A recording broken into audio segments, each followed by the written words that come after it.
¿Cómo estás, hermano? Buenas noches. Buenas noches, hermano. Buenas noches a todos. Buenas noches, hermanos. ¿Qué tal? Buenas noches. Buenas noches. Vamos a inclinar nuestros rostros y vamos a orar para empezar la clase de hoy. Oremos. Padre nuestro que estás en los cielos, alabamos tu nombre, Señor, y te damos las gracias en este momento, Padre, que estamos preparados para tomar la clase del día de hoy. Te ruego, Señor, que a pesar del cansancio de las actividades cotidianas del día a día, todos mis hermanos podamos estar con fuerzas renovadas, que nuestra mente pueda estar atenta, que podamos comprender cada una de las ideas, pensamientos que nos sean compartidos en este momento, Padre, durante la clase, que haya bendición, que seamos mutuamente edificados con el estudio de tu palabra. Toma el control de todo lo que se enseña, Padre, en el nombre de Cristo Jesús. Amén. Amén. Amén. Bien, hermanos, pues seguimos adelante con el estudio de Primera de Samuel. El- la clase anterior, si menos tenemos que recordar, ¿verdad? Lo que pasó. El arca del pacto fue tomada, fue llevada, ¿cómo se llama? A la tierra de los filisteos, ¿verdad? Y después es regresada de una manera muy desastrosa, ¿verdad? Dios manifiesta su poder en este asunto. El arca tristemente fue llevada como si fuera un fetiche, ¿verdad? Un amuleto que era prácticamente la tendencia que el mismo pueblo de Israel tenía hacia a la idolatría, hermanos. Pero después va a pasar un lapso de tiempo, ¿verdad? Aproximadamente 20 años, que ahorita vamos a verlo, donde el pueblo de Israel, hermanos, no tomó como experiencia ese fracaso. Parece que la condición se agravó después de este pasaje que vamos a ver, hermanos, porque hay un tiempo de consideración. Y parece ser que en ese tiempo el pueblo de Israel se dio más a la idolatría, no se acercó a Dios, hermanos, y se dio más hacia los ídolos que a seguir adelante a Jehová de los ejércitos, ¿verdad? Y eh, llega el momento que el pueblo de Israel, hermanos, pues entiende, ¿verdad? Que lo que hicieron no es algo correcto. E inclusive la frase esa de ¿quién nos librará de la mano de estos dioses poderosos? Cuando dicen esto los filisteos, hermanos, prácticamente siento yo que llegó un momento en el pueblo de Israel que Jehová Dios o Dios de Israel, hermanos, formaba parte de uno de sus dioses. No era prácticamente el Dios principal. Desde luego hay muchas cosas que podemos nosotros conjeturarnos y preguntarnos al respecto de cómo llegaron a estas instancias o a estas circunstancias, ¿verdad? La Biblia no nos da mucha información al respecto, pero el pueblo de Israel, hermanos, después del suceso de la toma del arca, parece que no mejoraron. Hoy vamos a ver, hermanos, prácticamente el capítulo 7, donde Samuel llama a un avivamiento al pueblo. Si nos queda un poquito de tiempo, empezaremos con la siguiente clase, que es el que Israel pide un rey, ¿verdad? Y, y después de analizarlo, hermanos, pues comentaremos y estudiaremos, y si nos da el tiempo, pues pasamos en el estudio a la siguiente clase que tengo, porque yo la tengo dividida entre esta que voy a compartir con ustedes, pero no sé si me lleve las 2 horas, y si termino antes, pues empiezo con la clase siguiente. Nada más les mandé el bosquejo de la clase que voy a compartir o pretendo compartir ahorita, pero si empiezo la otra, hermanos, les mando el bosquejo inmediatamente mañana o pasado mañana para que ustedes lo tengan y podamos tomarlo como referencia también. Muy bien. Vamos entonces al capítulo 7, hermanos, y yo espero que ustedes recuerden lo que hemos estado viendo para no regresarnos, ¿verdad? Y por eso estaba yo introduciendo de cómo había sucedido esto, de que toman el arca, se la llevan los filisteos a su tierra y la regresan. Y hay sucesos ahí que comentamos, ¿verdad? Y después de esto, ¿qué pasó? ¿Verdad? La Biblia nos da también la información de qué pasó después de que el arca era regresada y puesta en Kiriat Jearim, hermanos.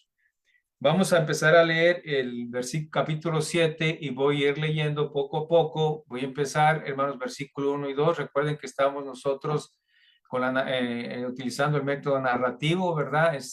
No temático, para ir viendo los sucesos que acontecían en la historia de este libro. Voy a empezar a leer capítulo 7, versículo 1 y 2, y de ahí vamos a empezar nuestra clase el día de hoy.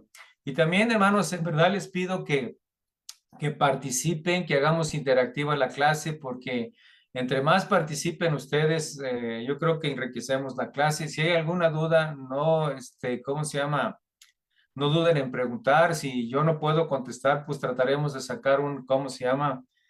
Una respuesta entre todos, y si no, pues podemos dejarlo pendiente y la siguiente clase retomamos esa duda que podamos tener o alcanzar. ¿Les parece bien? Pero yo les invito a todos a que participemos, hablemos, porque cuando no hablamos, pues yo estoy bien, estoy pensando que todo lo que yo estoy compartiendo con ustedes lo están entendiendo, ¿verdad? Y que no hay ningún problema y que vamos muy bien. Y a lo mejor, pues yo puedo estar pensando eso, pero alguien no ha estado entendiendo el libro, ¿verdad? O lo que estamos viendo del libro. Recordemos que es historia, hermanos, y es una transición de una condición del pueblo, hermanos, del tiempo de los jueces a la monarquía hebrea, y esa es la historia que nos cuenta esa transición.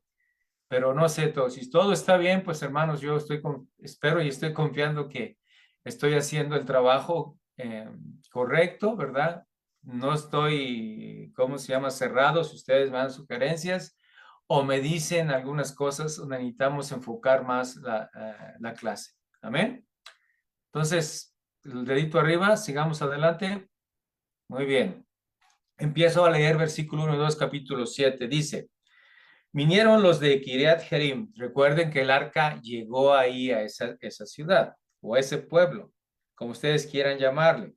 Ok, vinieron los de Kiriat Jearim y llevaron el arca de Jehová y la pusieron en la casa de Abinadab. Él vivía en esa provincia de Kiriat Jearim.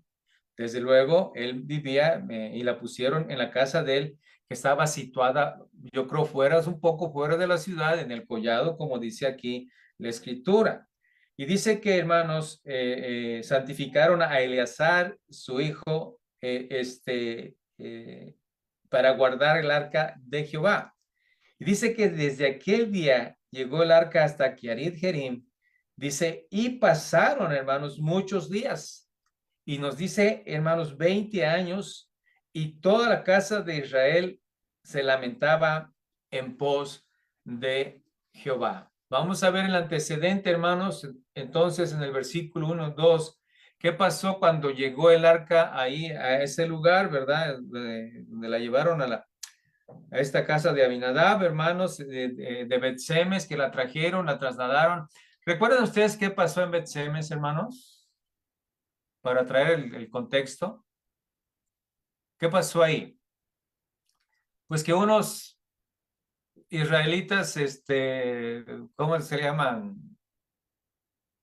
Ay, se me va la palabra, que iban en contra de los santos, irreverentes, voy a decirlo así, miraron adentro del arca, ¿verdad? Y hubo ahí un suceso tremendo, que Dios mata a un buen puño de personas, casi 5,000 personas, ¿verdad? Y por temor a eso, ellos no la quieren tener en Bet-Semes, y vienen y hablan a los de Kiriat Jearim que vinieran por ella para que la llevaran. Cuando llegan ahí, hermanos, llegan a la casa de Abinadab, hermanos, y allí la ponen en su casa, y luego dice el texto del capítulo 7 que entonces ellos santifican a Eleazar, hijo de Abinadab, hermanos, ¿para qué? Para que él cuidara el arca. Y dice que desde aquel día el arca que llegó a Kiriat Jearim, pasaron muchos días, y la Biblia nos dice que pasaron 20 años. Y después de esta frase 20 años nos da otro otra redacción más del mismo texto que dice, y que Israel se lamentaba en pos de Jehová. Después de esta experiencia, entonces la enviaron ahí para que no estuviera expuesta, ¿verdad, hermanos? A estas personas, y hermanos la pusieron en la casa de Abinadab. La primera pregunta que puede surgirnos es, hermanos, ¿por qué no la llevaron a Silo de vuelta al tabernáculo? Porque recuerdan que la arca del pacto estaba en Silo y ahí iban todas las personas a consultarla. Ahí estaban los hijos de Elí, ahí ministraban, ¿verdad? Y ahí estaba el arca. De ahí la trajeron, hermanas, a Bet-Semes, ¿verdad? Y la llevaron a la batalla. Ahí es conquistada en Benecer, y ahí es llevada a las ciudades de los filisteos, y la traen de un lado para otro, ¿verdad? Porque Jehová actúa de una manera poderosa ahí, humillando al pueblo idólatra de los filisteos, a sus mismos dioses. Y después pasa esto en Bet-Semes, hermanos, y de ahí la pasan para acá. ¿Por qué no la llevaron entonces, hermanos, a Silo otra vez? Voy a darles una referencia en Jeremías. Vamos a Jeremías, hermanos, no pierdan ustedes ahí. Vamos al profeta Jeremías.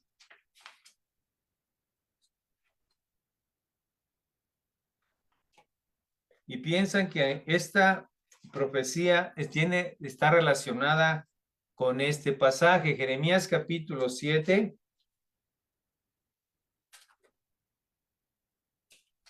Versículos de 12 al 14.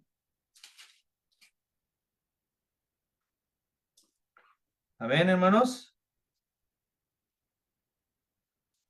¿Ya están?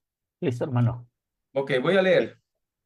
Dice así: andad ahora a mi lugar en Silo, donde hice morar mi nombre al principio, y ved lo que le hice por la maldad de mi pueblo Israel. Esto es importante.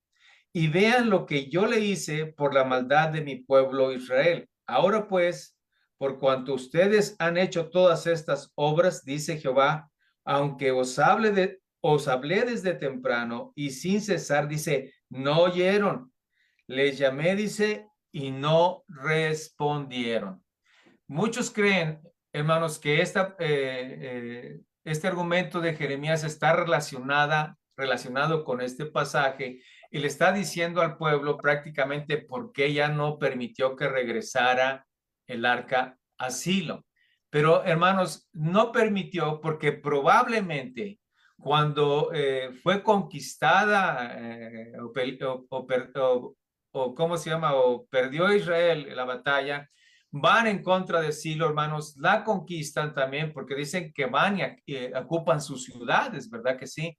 Y al ser un pueblo que tomó el arca como victoria, lógicamente que el tabernáculo, hermanos, pues ellos lo hicieron pedazos, lo deshicieron, lo quemaron, no dejaron absolutamente nada.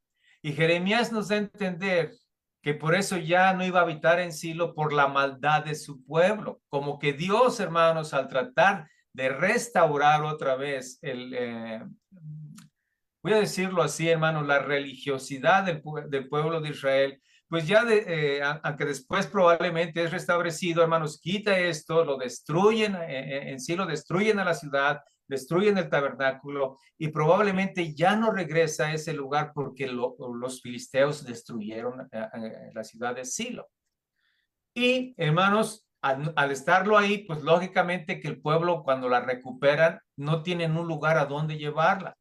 Y la primera ciudad que les quedaba más cerca, hermanos, era Bet-Semes, y es por eso que la llevan ahí y ya no la trasladan a Silo, porque la ciudad en ese momento, tal vez en ese momento, ¿verdad? En ese periodo de tiempo estaba la ciudad pues asolada, ¿verdad? Porque los filisteos la habían tomado y probablemente quemaron esta parte del tabernáculo porque o ellos creían que era el templo del Dios del pueblo de Israel. Por eso es que no la regresaron ahí. Eso es lo que probablemente se cree de acuerdo a esta, no profecía, sino a esta narrativa que hace el profeta Jeremías, hermanos, al pueblo de Israel. Muy bien, probablemente fue destruida y asolada por los por los filisteos. Muy bien. La siguiente es que dice que santificaron, hermanos, al hijo de Abinadab, ¿verdad que sí?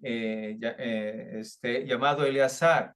La palabra santificar, hermanos, prácticamente es muy simple que la entendamos. Dice que lo santificaron o simplemente lo apartaron o lo hicieron como una persona exclusiva para que cuidara el arca. De repente yo tuve a la lectura simple de este pasaje, dije, lo pusieron ¿cómo se llama? A Eleazar, hermanos, y yo me pregunté, ¿Eleazar era un levita, hermanos, que por eso lo apartaron o lo santificaron para que tomara el arca o el cuidado del arca?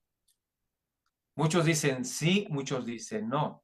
Pero encontré un texto, hermanos, en Primera de Crónicas, capítulo 15, versículo 11, que dice de la siguiente manera: y llamó David a los sacerdotes Sadoc, Abiatar, y a los levitas Uriel, Asaías, a Joel, Samaías, Eliel, dice, y Aminadab. Eleazar tal vez, hermanos, era hijo de un levita, y por eso es que lo ponen a cargo, ¿verdad?, de que cuidara el arca. Yo creo ellos que queriendo seguir con este propósito que los levitas eran los encargados de cuidar y participar, hermanos, en el traslado del arca, entonces ellos escogen al hijo de Abinadab, que era Eleazar, para que cuidara el arca. ¿Era un levita?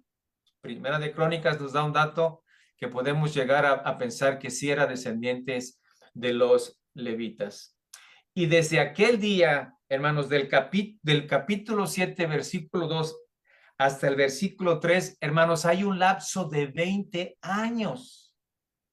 20 años pasaron, hermanos, del versículo 2 al versículo 3. Fíjense la historia, 20 años. Yo voy a decirles, la Biblia nos enseña, hermanos, nos dice lo que debemos saber. Probablemente en esos 20 años no hubo algo muy relevante, que por eso Dios no inspiró a sus escritores para que nos dieran qué pasó en esos 20 años, ¿verdad? Pero yo creo que sí tenemos que hacernos una pregunta obligada o preguntas obligadas en dos aspectos. Primero, en esos 20 años, ¿qué pasó con Samuel, hermanos, durante todo ese tiempo? ¿Alguna vez o podemos nosotros imaginarnos qué pasó en esos 20 años?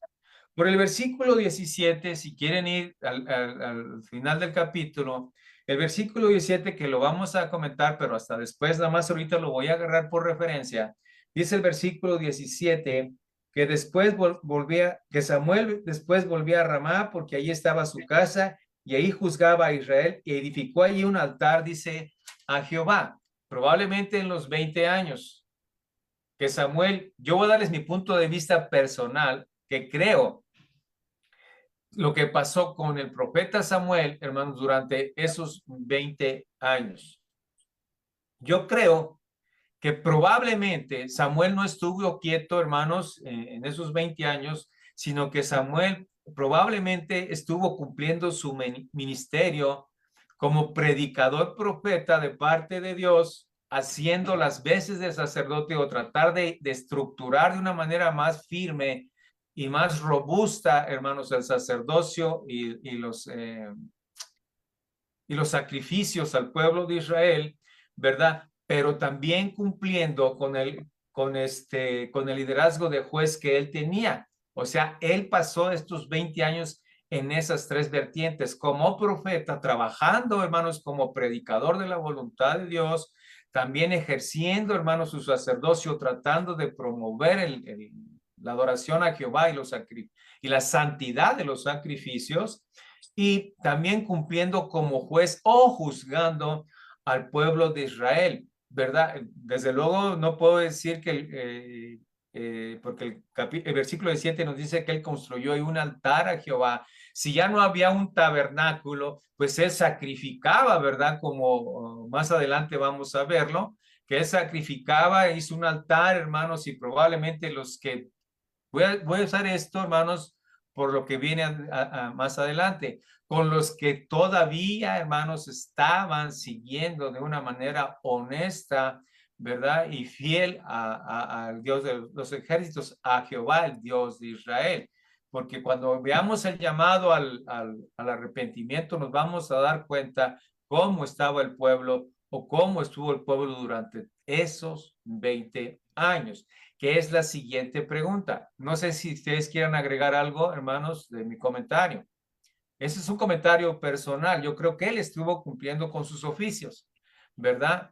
Que el pueblo respondiera o no, eso ya sería otro asunto. La Biblia no nos dice qué pasó en esos 20 años, pero yo por el comentario que les estoy haciendo y el comentario que les voy a hacer ahorita en cuanto al pueblo, creo que el pueblo fue un desastre, hermanos, tremendo. ¿Por qué? Porque dice, ¿qué pasó con el pueblo entonces en esos 20 años? O podemos preguntarnos en el estudio de esta noche. Entonces, hermano, durante esos 20 años, ¿qué pasó con el pueblo?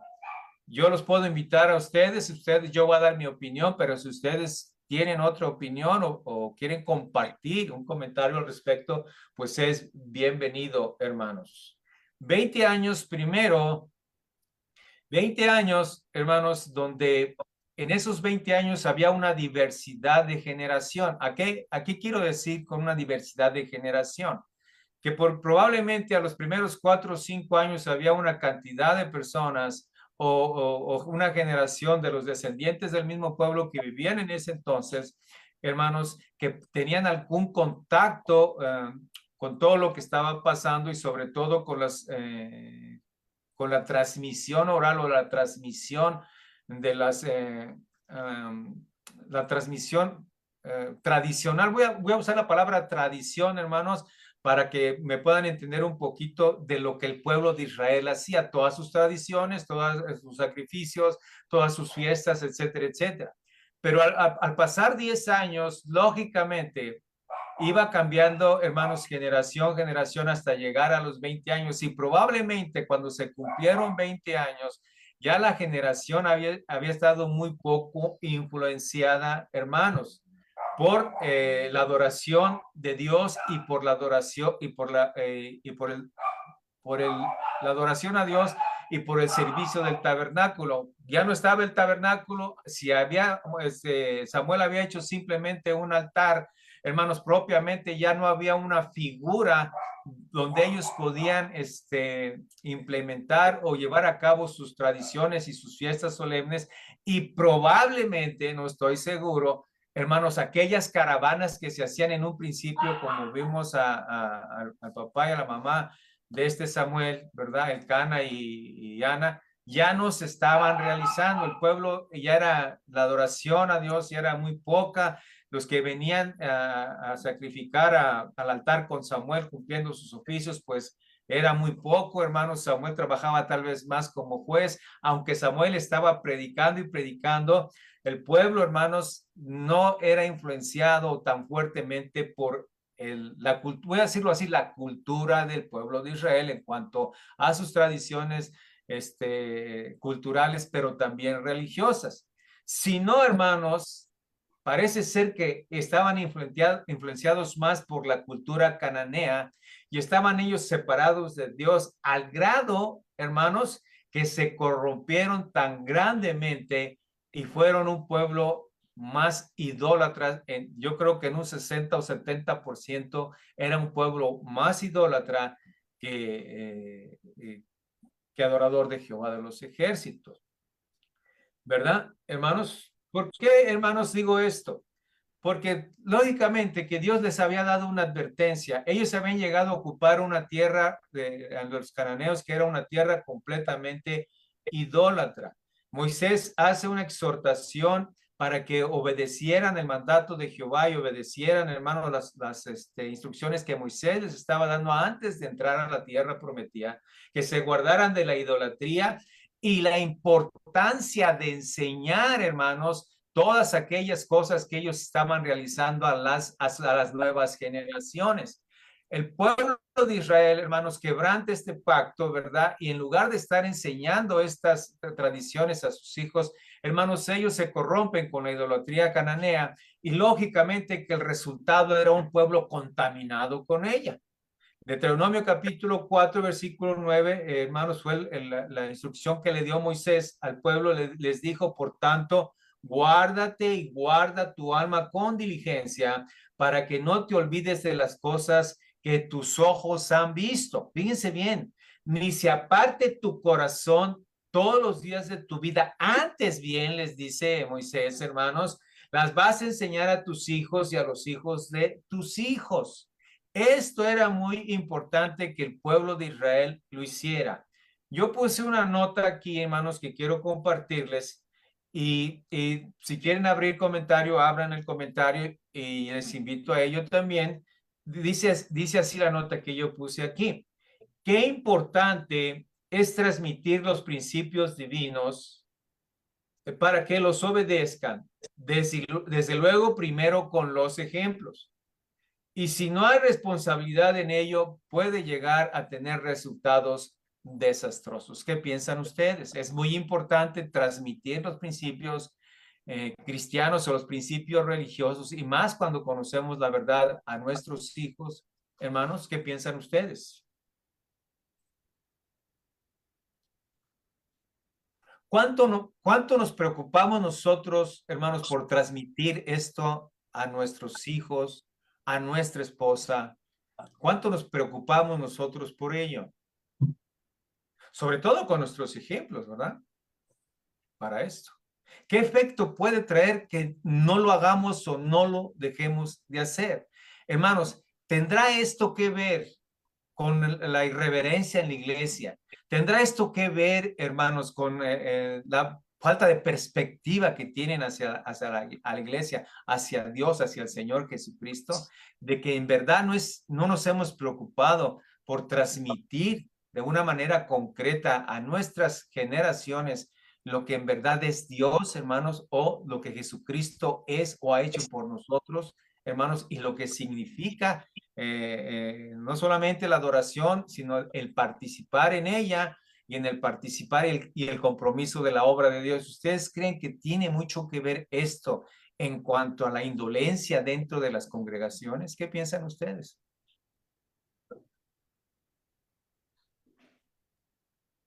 ¿O no? Sí, sí, hermano, es sumamente importante porque realmente hoy en la actualidad podemos decir que en muchas congregaciones eh, se vive un cristianismo muy light, muy sencillo. Simplemente nos formamos el hábito de asistir y decir, pues ya cumplí, ya hice lo que tenía que hacer, ya llevé a mis hijos, todo eso. Y muchas veces creemos que la iglesia es responsable de la vida espiritual de los hijos, pero en el templo los hijos están nada más una hora, mientras que en casa los tenemos pues, prácticamente todos los días. Entonces, es ahí la importancia en la cual nosotros como padres debemos influir mucho en los hijos, porque pues, claramente la Biblia nos dice, no instruye al niño en su camino. El Deuteronomio 6 nos dice que debemos enseñarles en todas partes, Sí, donde estemos, a levantarnos, a recostarnos, en todo sí, momento. Mas, sin embargo, como padres muchas veces nos preocupamos más por lo material que por lo espiritual, así es. incluso con la vida de la esposa, la vida de los hijos, porque los tiempos llega a nuestra mente son difíciles y lo más importante, vemos lo material y olvidamos las promesas del Señor que dice, pon los ojos arriba en el cielo, ¿no? Donde la polilla ni el orín corrompen Ajá. y y, y debemos más que nada confiar en que Dios va a suplir nuestras necesidades en este aspecto, hermano. Entonces sí es de suma importancia en esta época, en este tiempo, enseñarles a los hijos, porque pasan más tiempo en las escuelas, donde realmente ahí están corrompiendo a la niñez, a la juventud. Sí, con idolatría, con ideologías que no van, ¿verdad? con los principios cristianos. Sí, el mismo Colosenses, el apóstol Pablo escribe que busquemos las cosas de arriba, donde está Cristo sentado, ¿verdad que sí? Hermanos, y fíjense, es que la iglesia se ha materializado a tal punto que ya es lo que menos nos importa. Lo que a veces, lo único, como decía ahorita el hermano Juan, a veces lo que nos importa es el materialismo, de cómo, no tanto la comida, sino cómo pagarles una universidad, cómo pagarles que ellos estén mejor y nos olvidamos de lo más importante, ¿verdad? Como Mateo capítulo 6, nos olvidamos de esa promesa y esa exhortación del mismo Señor Jesucristo de buscar primeramente el reino de Dios y su justicia y todas las demás cosas vendrán, ¿por qué? Por añadidura. Y nosotros no tenemos esa visión. Nos olvidamos de los principios cristianos. Ya vimos en el capítulo 3 qué pasó con Elí y sus hijos, ¿verdad? Que sí que fue en verdad algo desastroso. Y prácticamente el reflejo de muchas familias dentro de la iglesia, hermanos, es cómo está su condición espiritual, ¿verdad? Cómo a veces llega papá y luego llega mamá, o no vienen mixtos, no vienen juntos, y todo ese prácticamente es el reflejo de cómo están los padres, ¿verdad? Porque los padres permiten que no actúan de la manera de influenciar a sus hijos de una manera, ¿cómo se llama? Espiritual. Hubo un caso, hermanos, en una congregación donde en un servicio llegó una jovencita, ni tan jovencita, tenía ya 22 años, más que no, es una mujer chaparrita, y ella llegó, hermanos, a un servicio con un short, un domingo con un short, llega. Hermanos, inmediatamente algunos congregantes se le van al pastor cuando se acaba el servicio y le dice, pastor, ¿cómo permite esas cosas? Y entonces le dice el pastor, mira, yo no puedo hacer nada con ella, porque si sus padres le permitieron salir de su casa así y se dieron cuenta que venían a la iglesia, dime una cosa, ¿el problema es de la niña o es de los papás? ¿De quién es el problema? ¿De la muchacha? Pues de los papás. ¿Sí me entienden, hermanos? ¿Por qué? Porque ellos no están transmitiendo. Oye, yo la veo, vamos a la iglesia, oiga, mija, póngaseme un vestido, cuando menos un pantalón más decente para que no vaya a ser. Pero ¿cómo el papá y la mamá le permiten eso? A veces nosotros podemos llamarle, oye, ¿sabes qué? Pues vete de la iglesia, porque así no puedes entrar. Hermanos, nos vamos a rifar el pellejo probablemente de que primero la familia se enoje con uno. ¿Verdad que sí? Y van a pensar que discriminamos a las personas. Otros de la iglesia van a tomar a lo mejor esto como una cosa personal en contra de aquella persona. Es algo tremendo, pero el problema es ¿desde quiénes? Desde los principios, hermanos, de los padres. En 20 años el pueblo de Israel, hermanos, había sucumbido ante la idolatría. Pregúntense ustedes por qué. Porque no estaban cumpliendo con sus principios, no estaban transmitiendo de generación en generación. Los papás que no le transmitieron a sus hijos, pues lógicamente, hermanos, que los hijos no le iban a transmitir a sus hijos. Y así va a ir una cadena, hermanos, donde estaban abriendo la puerta, ¿verdad, hermanos? A la perversidad, a la idolatría, hermanos, a la herejía, a tantas cosas que el pueblo de Israel, hermanos, en 20 años ya estaba totalmente descompuesto. Pero gracias a Dios que Samuel seguía cumpliendo con sus ministerios ahí. Adoptaron porque pues dice el versículo 3 más adelante vamos a leer, ¿verdad? Cuando Samuel empieza a hacer, hermanos, todo su llamado al arrepentimiento, que ellos adoptaron a los dioses cananeos, a Astoret, diosa del amor y de la guerra, a Baal, dios de la fertilidad, aunque Baal, hermanos, o los Baales tenían muchas, ¿cómo se llama? Ramificaciones de dioses de diversas cosas, ¿verdad? Y toda la casa de Israel, por eso, hermano, les dije todo esto, porque llego a la frase del capítulo 2, donde dice que toda la casa lamentaba, hermanos, a Jehová de los ejércitos, o toda la casa lamentaba en pos de Jehová. ¿Qué quiere decir, hermanos? Que durante esos 20 años se mantuvo el culto a Dios. Se mantuvieron los sacrificios, aunque estaba plagado de idolatría y de perversidad, hermanos, simplemente gracias a Dios y por su bendita gracia y su poder, él, hermanos, había un grupo que todavía permanecía fiel. Toda la casa de Israel dice que lamentaba, y la escritura nos dice que el pueblo, hermanos, ese pueblo que no adoraba a Jehová, hermanos, dice que estaba llorando y estaba anhelando en pos de Jehová. Estaba diciendo que en pos de Dios yo creo, tal vez recordando aquellos tiempos donde vencieron a los filisteos, donde ellos tenían, ¿cómo se llama? Bendiciones de parte de Dios, y había una tranquilidad, porque en 20 años, hermanos, tenemos que entender lo siguiente. Probablemente los filisteos, hermanos, habían hecho un pacto con el pueblo de Israel, y es por eso que había tanta idolatría. Las fronteras fueron abiertas y yo creo hubo pactos políticos donde se permitía, hermanos, el tránsito de las personas, el tránsito de las culturas, pero también la opresión de ellos. ¿Sí me explico, hermanos? Había una opresión de estos pueblos porque eran desde luego más poderosos, y el pueblo de Israel, Dios permitió que el pueblo de Israel empezara a ser otra vez, ¿qué, hermanos? Maltratado, empezar a ser otra vez, hermanos, tratado de llevar, ¿cómo se llama? Tratar de desaparecerlo, de limpiar completamente ese pedazo de tierra para quedar plenamente como para los filisteos. Recuerden que antes, hermanos, los problemas étnicos eran muy fuertes, ¿sí? Al grado de tener la intención de desaparecerlos por completo.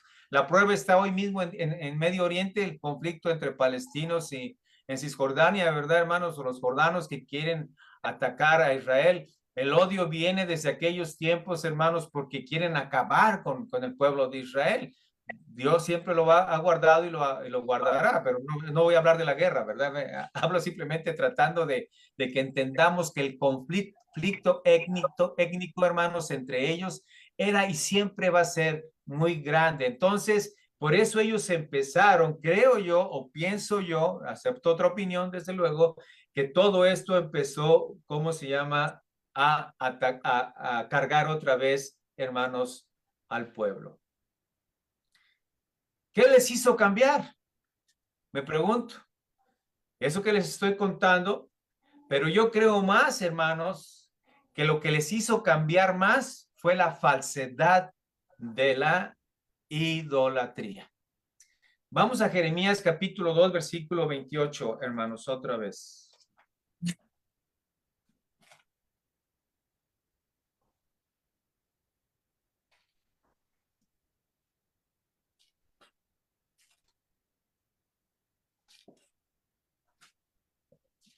Quien lo tenga, hermanos, léalo, por favor.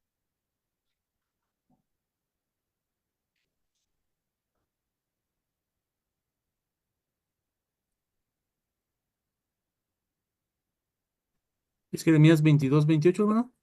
Sí, por favor. No, 2, 28. Capítulo 2, versículo 28. Jeremías 2, 28 dice, ¿y dónde están tus dioses que hiciste para ti? Levántense, a ver si te podrán librar en el tiempo de tu aflicción, porque según el número de tus ciudades, oh No. Judá, fueron tus dioses. Sí. Ok, sí, perdón. Adelante. Dice, ¿y dónde están tus dioses que hiciste para ti? Desde luego que Jeremías predica más adelante, hermanos, pero esto fue una tendencia, la caída de la autoridad del pueblo de Israel, porque tuvo simplemente avivamientos y siempre volvían a lo mismo. Había un avivamiento, hermanos, a través de un profeta, sobre todo, hermanos, la decadencia total en el libro de los reyes, después del rey David, hermanos, después de Salomón, de la división del reino. Fue una catástrofe total, ¿verdad? El pueblo de Israel, y Jeremías escribiendo, hermanos, en los tiempos de Josías les da esta ilustración que yo quiero aplicar a este pasaje, Jeremías 2:28, y voy a volverlo a leer otra vez. Jeremías le decía otra vez al pueblo, ¿dónde están sus dioses que hicieron para ustedes? Que ellos se levanten en el tiempo de su aflicción, Porque según el número de tus ciudades, oh Judá, desde luego está predicando a Judá, hermanos, dice, fueron tus dioses. Había una multitud de idolatría. ¿A qué quiero aplicar este texto? Que probablemente, hermanos, Israel estaba sufriendo la opresión de los filisteos y ellos, hermanos, probablemente estaban siendo no solamente la opresión de los filisteos para conquista, sino que estaban ellos sufriendo la restricción de muchos beneficios, alimento, justicia, etcétera, etcétera, lo que usted quiera.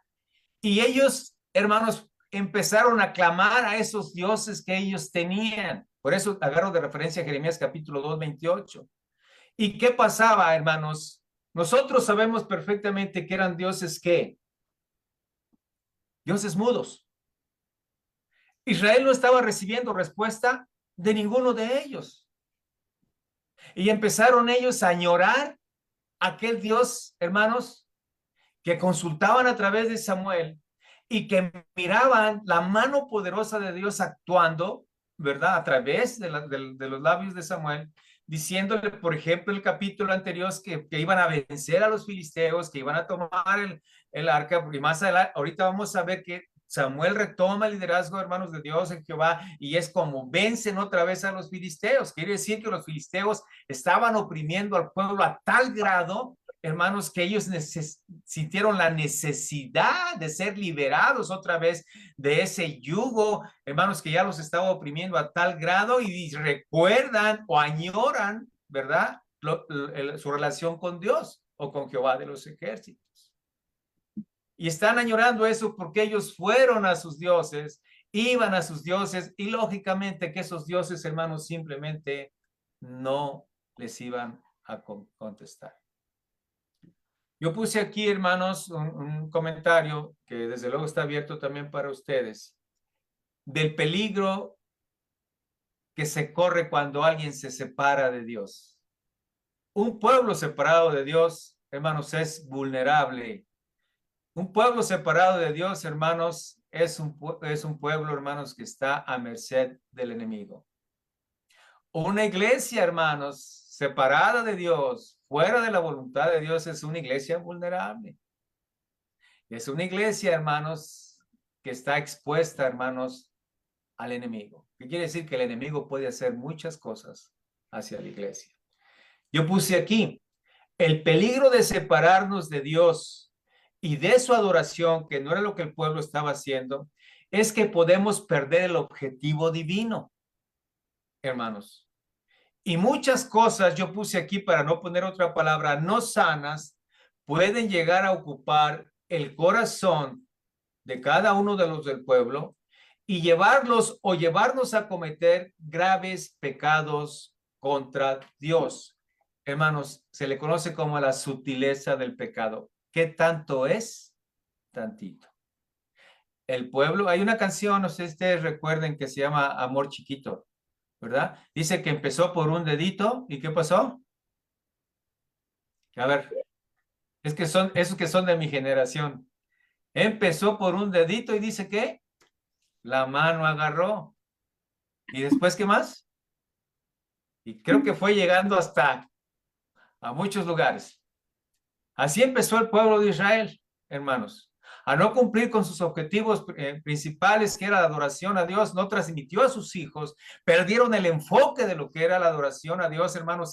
Pensaron que no había problemas y hacían un idolito por aquí, un idolito por acá, hermanos, hasta que prácticamente se convirtió en algo horriblemente que los llevó a, hermanos, a sufrir.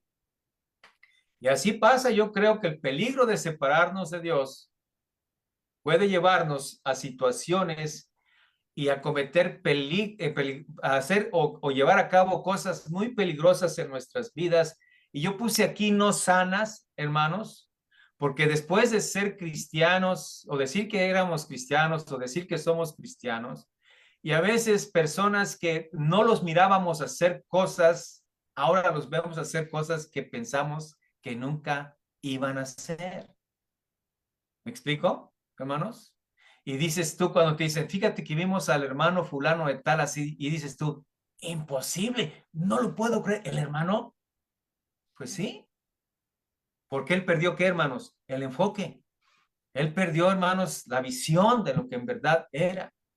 Y se separó de Dios. Y él, hermanos, no se dio cuenta que lo que estaba pasando en su vida, él corría gran peligro. ¿Por qué, hermanos?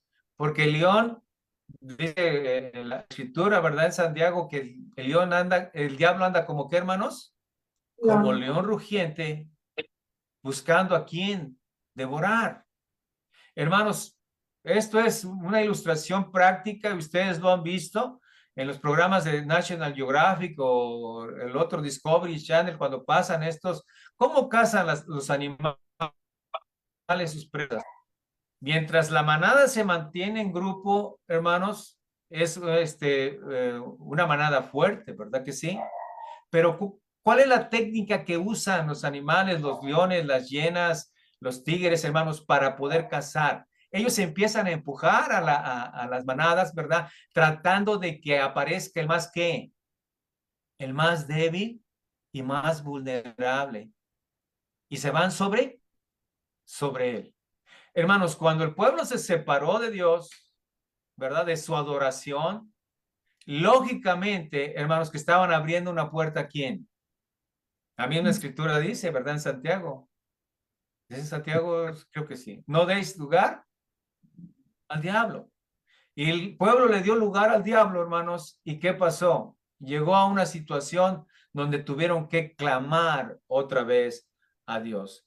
Es la sutileza del pecado. A veces pensamos que hay cosas que no nos pueden perjudicar, amados hermanos, pero tengan mucho cuidado. Hay una frase, ¿qué tanto es tantito? Cuidado, hermanos. La víbora coralillo, ¿verdad, hermanos? Con un piquete te mata. Hay arañitas de este vuelo, hermanos, que con un piquete te matan. No quiere decir el tamaño, hermanos. El problema es que nomás le abras la puerta y pensando que no hay ninguna situación difícil, hermanos, y vamos a llegar a lugares o a situaciones donde después vamos a estar llorar. Yo a veces les digo a los hermanos que tengamos mucho cuidado cuando faltemos a la iglesia, porque empezamos a faltar con mucha frecuencia y después, hermanos, ya no vamos a ir, ¿sí? Porque ellos piensan que no hay problema si falto una vez, no hay problema si falto dos. Hermanos, cuidado, porque eso puede ser, hermanos, que estás tú perdiendo el enfoque de la adoración a Dios. ¿Alguna pregunta, hermanos? ¿O vamos bien? ¿Algún comentario? Bueno, Yo creo que todos seguimos. vamos bien. Ok. Solamente quería comentar como lo que hace rato comentaba, ¿no? Del pecado, ¿no? Que el pueblo de Israel deja, ¿no? Pues igual con los que ahora con nosotros, ¿no? Los hijos de Dios, pues igual cuando nos apartamos de la palabra, pues así entra el pecado, ¿no? Le damos puerta abierta al pecado, así como Jesús enseñaba, no recuerdo bien, pero creo que Mateo que les decía a sus discípulos tengan cuidado con la levadura de los fariseos, ¿no? Pero no estaba hablando de la levadura, sino que pues de las malas, tal vez enseñanzas o Ajá. eh, y también recuerdo que de verdad que un poquito de levadura pues hace Leuda toda la perder masa. toda la. La masa. Entonces, sí, Tengamos pues mucho sí, cuidado, ¿verdad? sí está muy, muy claro lo Muy bien. que estaba Este es, pasando de Israel. Este es una desde enseñanza luego, todo para esto es un nosotros ejemplo para también. nosotros, hermanos, y nosotros vemos, a veces estudiamos esto de una manera muy superficial, pero recuerden, hermanos, que la misma escritura nos dice que esto fue escrito, por ejemplo, para nosotros, para que veamos que en verdad todas las circunstancias o todas las decisiones que hagamos, sobre todo las espirituales, hermanos, pueden tener consecuencias muy graves dentro de nuestra vida. El pueblo de Israel como pueblo dejó pasar cosas, hermanos, y perdió el enfoque y la visión, y lógicamente que ese tipo de circunstancias, las consecuencias, hermanos, Dios no puede ser burlado porque lo que siembras, eso vas a cosechar. Todo lo que estaba pasando en el pueblo de Israel, hermanos, simplemente era lo que ellos habían que cosechado, ¿verdad? Lo que ellos habían cosechado. Ok, entonces, después de todo esto, hermanos, llega un momento donde el pueblo, perdón. Llega un momento donde el pueblo, hermanos, en el capítulo 7, versículo 2, termina así. Y la casa de Israel lamentaba en pos de Jehová, añorando, hermanos, aquellos tiempos donde Dios actuaba de una manera maravillosa. Y dice el versículo 3 de la siguiente manera, podemos nosotros entrelazarlo, que en ese tiempo al darse cuenta Samuel de cómo estaba pasando las cosas, yo creo el pueblo se dio cuenta cómo sufría el pueblo, fueron yo creo tal vez con él a desahogar sus penas, o él vio también la injusticia que estaba pasando, o simplemente el ambiente, hermano, se llenó, sufrió, y ellos fueron voz de Jehová, hermanos. Y recuerden que el último contacto con esto había sido el mismo Samuel, ¿verdad que sí, hermanos? Antes que, si ustedes van al capítulos anteriores, al capítulo 4, hermanos, antes de ese capítulo está, hermano Samuel mencionado. Entonces, el último contacto que tuvieron ellos con Dios fue a través de Samuel y fue cuando pasaron todas aquellas cosas. Samuel no les, que Samuel platica con ellos, está al frente del pueblo, exhortando al pueblo, que yo les comenté que probablemente Samuel no les recomendó que hicieran esas cosas, sin embargo ellos hicieron lo que quisieron y pasó todo lo que vimos la clase pasada del arca del pacto, que fue tomada en batalla, fue llevada a los filisteos y después ellos la regresan y después pasan, hermanos, llega Kiriat Jearim, hermanos, y ahí van a la casa de Abinadab y a Eleazar lo ponen como encargado de ahí y pasan 20 años con todo lo que nosotros estamos argumentando. Y cuando está en este ambiente, en este ambiente tan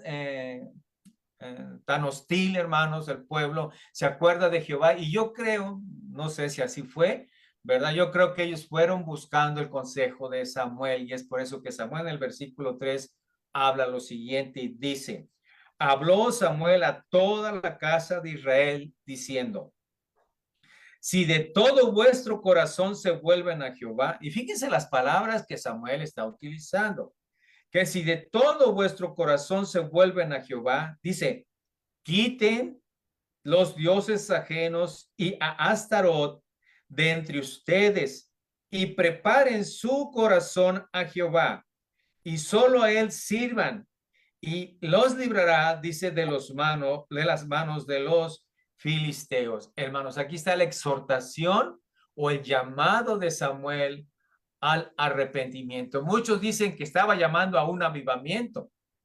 Yo creo que es muy diferente un llamado a un avivamiento que a un arrepentimiento, porque hermanos, no puede hacerse un llamado al avivamiento si no primero se arrepienten, ¿verdad? ¿Cómo se van a animar? Pues hay que arrepentirse primero antes de avivar sus corazones, o probablemente van enlazados con el arrepentimiento, hermanos, y el arrepentimiento aviva. Por eso le ponen así el título. Samuel hace ese llamado, hermanos, a toda la casa de Israel, hace una convocación de toda la casa de Israel, hablando, hermanos, de todas las tribus que en ese momento la conformaban, ¿verdad? Y hace un llamado, y el llamado que él hace, hermanos, o cuando hace el llamado de una manera verbal, hermanos, al pueblo de Israel, él dice que si de todo vuestro corazón se vuelven a Jehová. Lógicamente, hermanos, que el llamado que Samuel está haciendo al pueblo de Israel es por las circunstancias donde estaban viviendo. De todo corazón, porque ellos habían hecho un lugar en el corazón, hermanos, en el corazón de ellos mismos, a los dioses cananeos o a los dioses de los filisteos o los dioses de los amonitas, y ellos, hermanos, compartían probablemente, no sé si así fue, hermanos, como una religión hoy en día muy famosa entre aquel pueblo de México, ¿verdad? Que les mencionas a Jesucristo, pero Jesucristo es uno más de sus dioses y por eso lo tienen nada más clavado en una cruz. Y tienen al dios fulano de tal, a San Martín, a San Judas, a no sé quién, pero Dios no es su Dios, todos ellos son sus dioses. Y yo creo que el pueblo de Israel, hermanos, probablemente llegó a estar así. Alababan a Jehová, alababan a Astoret, iban a los Baales, hermanos, si no les pegaba a uno, les pegaba a otro, ¿verdad que sí? Entonces, pues, por eso estaban como estaban. Muy bien, sigo adelante. Pero les dice que si de todo corazón, hermanos, él está haciendo un llamado primero a una plena sinceridad, hermanos, porque recuerden lo que el Señor Jesucristo decía, que porque todo lo que la boca, todo lo que sale de la boca sale de dónde, hermanos, del corazón, ¿verdad? Porque, hermanos, este era un llamado prácticamente condicional. Samuel estaba condicionando al pueblo, hermanos, y diciéndoles que si de todo corazón, sabemos que no es del corazón que bombea, hermanos. Hablamos del centro de la voluntad y la sinceridad, del centro donde se generan todos los sentimientos, donde se generan todas las pasiones, donde se generan todas las emociones. Samuel estaba diciendo, si de ahí de su ser, ustedes deciden inclinar su voluntad, ¿verdad? Hacen una decisión personal e interna, ¿verdad? De todo corazón, ¿verdad? Sin presión, en pleno entendimiento. Yo puse aquí de su pecado, que han ido en contra de Dios, que lo han ignorado, que han ido en contra de los dioses falsos, y que si ustedes lo reconocen, dice, se vuelvan a Jehová. ¿Qué quiere decir?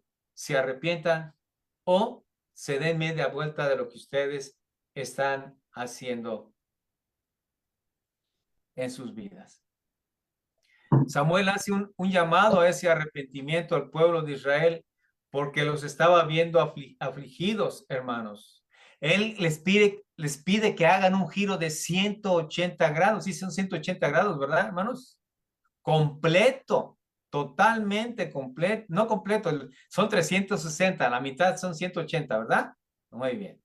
Bueno, 180 grados, se voltearan del camino que ellos estaban llevando y se volvieran otra vez aquí, hermanos, a Jehová. Que dieran un giro, hermanos, que cambiaran su pensamiento, que cambiaran su manera de pensar hacia Dios, hermanos, y que se dirigieran en todos esos sentimientos, reconociendo su pecado a quién, hermanos, a Jehová.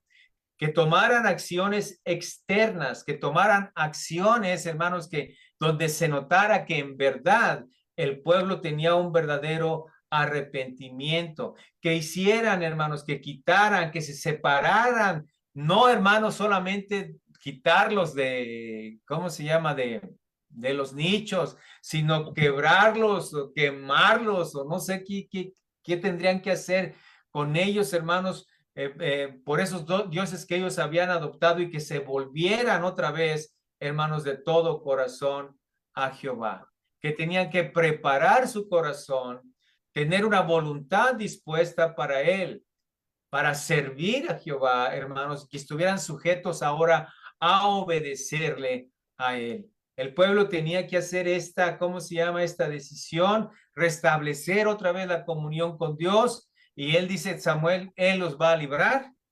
¿De quiénes, manos? De las manos de los filisteos. Por eso creo yo que ellos estaban sufriendo, hermanos, del pueblo de Israel. ¿Cómo es que Dios, que el pueblo iba a mostrar un arrepentimiento, hermanos? Total. Les voy a comentar, hace muchos años, cuando yo recién me convertí, y de repente es algunos de los problemas de aquellos que venimos a los pies de Cristo, donde no entendemos esto del arrepentimiento y de volvernos a Dios otra vez. Les voy a dar un ejemplo práctico. Yo llegué, hermanos, y ya había unas personas convertidas ahí, dentro de la congregación donde yo me convertí en San Luis Potosí. Y recuerdo que una vez tuvimos un convivio, no recuerdo exactamente qué era, pero el chiste es que se andaban repartiendo ahí, no sé si sándwiches o tamales, ya no me acuerdo. Y entonces una hermana ya anciana, ya grande de edad, unos 70 y tantos años, se le cae algo al piso, hermanos, y ella se agacha a recogerlo. ¿Y qué creen que le va saliendo de aquí? Una cadenota del Sagrado Corazón con una medallota de este vuelo, hermanos. y se había convertido antes que yo y teníamos años ya y yo tenía como 1 año y medio de haberme convertido y ahí la conocí en el templo. Lo primero que yo veía pensar, pues dije, ay, Chihuahua, ¿qué pasó? ¿Cómo es que alguien puede compartir, verdad, hermanos? Un corazón, decir que alaba y glorifica al Dios verdadero, pero también tiene ídolos. El pueblo estaba igual. Por eso es que Samuel le hace este llamado, miren, sean sinceros. Hagan lo que de todo corazón.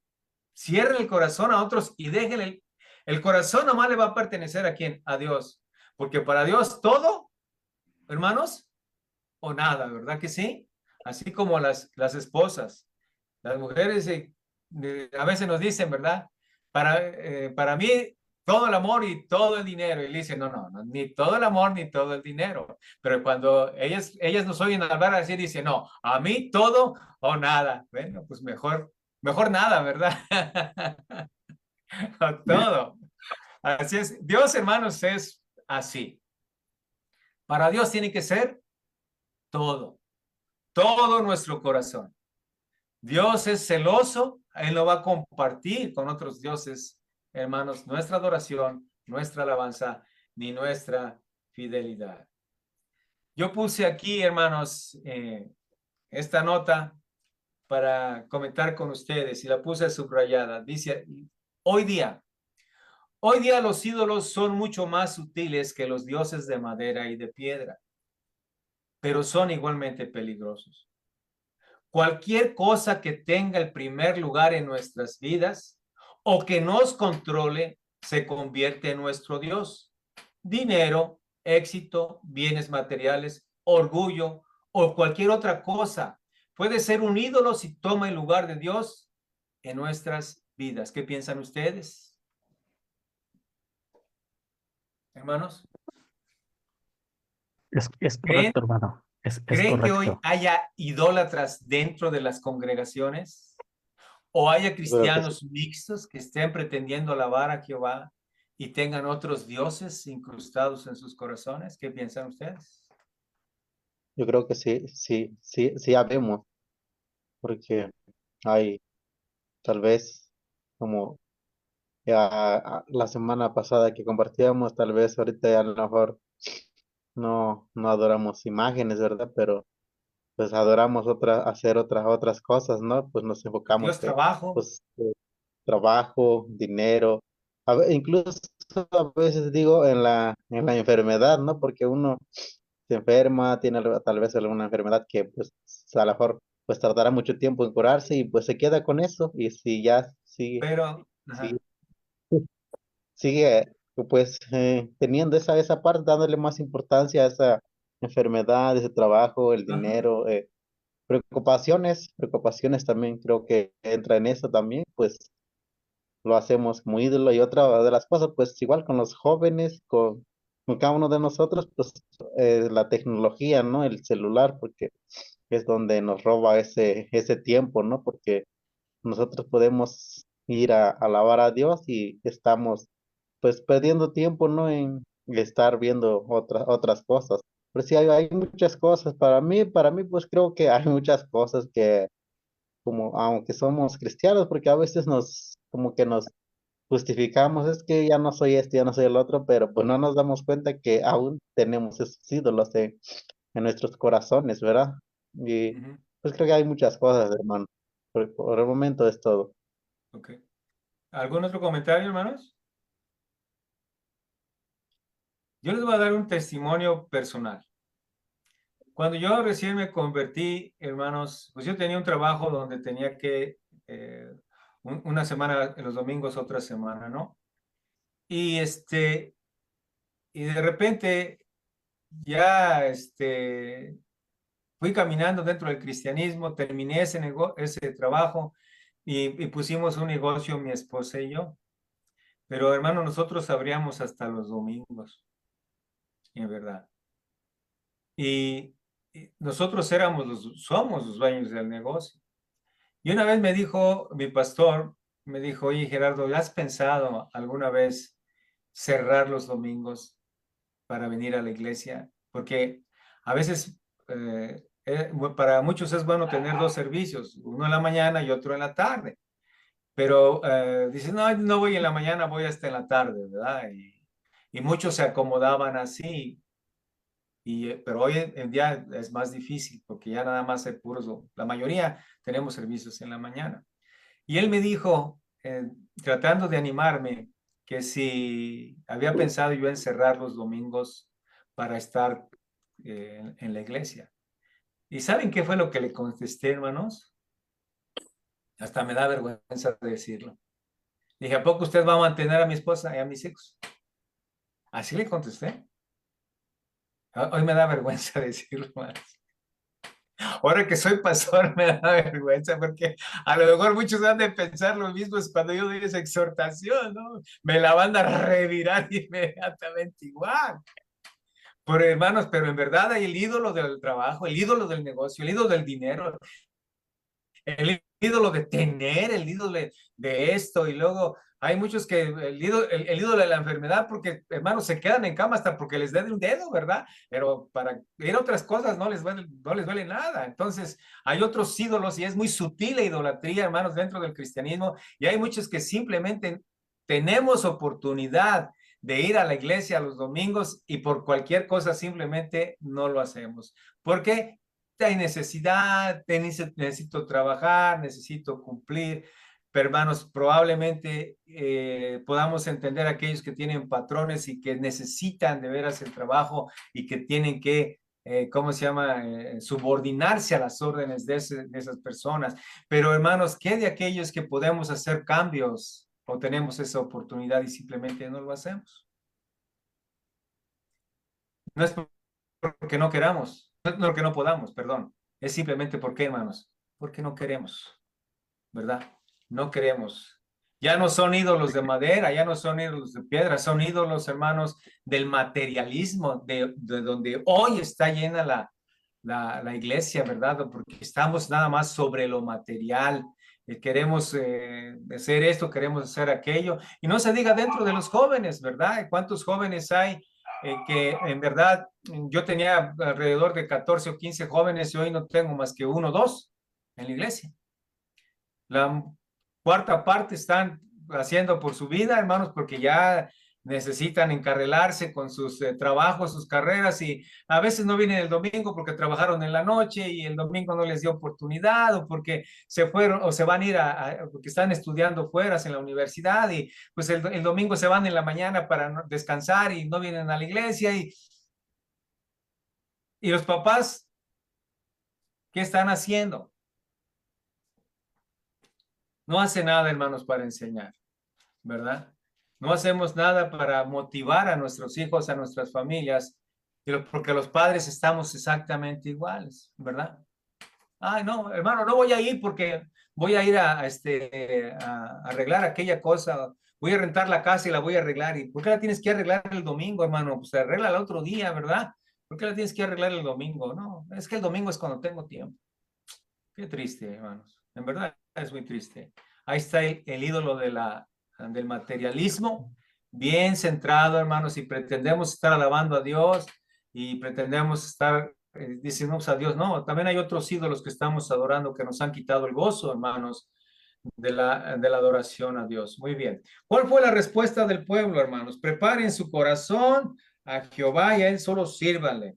¿Qué pasó? Versículo 4. Dice que los hijos de Israel quitaron a los Baales y a Astarot, dice, y sirvieron solo a Jehová. 5 y 6. Y Samuel dijo, reúnan a todo Israel en Mizpa, y yo oraré por ustedes a Jehová. Y se reunieron en Mizpa, y sacaron agua, y la derramaron delante de Jehová, y ayunaron aquel día, y dijeron ahí, contra Jehová hemos pecado. Ahí está su arrepentimiento. Y juzgó Samuel a los hijos de Israel en Mizpa. Yo creo les dijo, hermanos, hasta lo que se iban a morir, ¿verdad? Ahí en ese tono. Samuel los llama a reunirse en Mizpa, ya no en Silo como lo acabamos de comentar, para orar a Dios ahí por ellos, que es el versículo 5 y 6. Hermanos, yo me puse a pensar qué importante es el liderazgo, y me puse aquí, ¿tiene mucho que ver la actitud de Samuel con este avivamiento del pueblo, hermanos? ¿Qué piensan ustedes? Es el trabajo que se tiene que hacer, amados. Estaba Yo creo yo, que sí. ¿cómo se llama?